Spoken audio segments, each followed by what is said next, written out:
Hey, do you like that title? Because Ruin is a curse, but this video is about the curse of taking Ruin. I'm actually extremely intelligent and a great content creator. Arguably the best.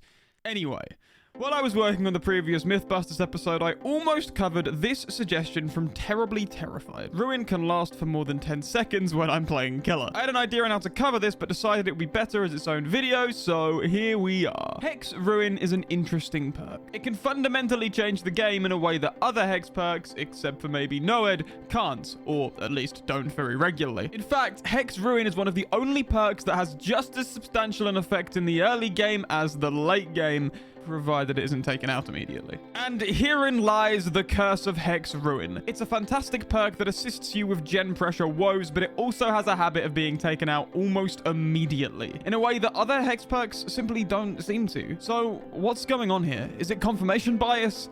Do the devs have a sickening sense of humor where 1 in every 4 Ruin totem placements will be somewhere super obvious? It's confirmation bias, obviously. Well, presumably.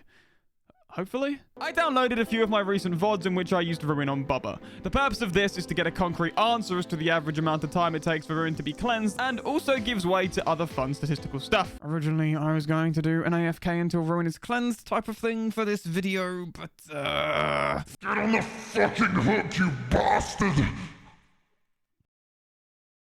Here were my results.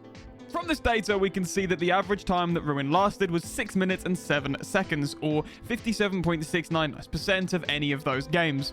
That's honestly a lot higher than I expected, but what impact did this have on kills? Well, none. Really. In fact, all but 2 of the games that I 4K'd, Ruin was taken out less than halfway through the trial. In all but 1 of the games in which Ruin wasn't taken out for the whole trial, I didn't 4K. Twice, when Ruin was up for less than 15% of the game, I did 4K. So what the hell does this mean? Is it that survivors that just get on with generators rather than searching out Ruin are more likely to escape? Of course, these numbers are so up and down that we can't draw any real conclusions from them. This graph mapping trial length against time with Ruin also doesn't show that as a correlation, or any correlation, in fact. It shows these results as entirely inconclusive.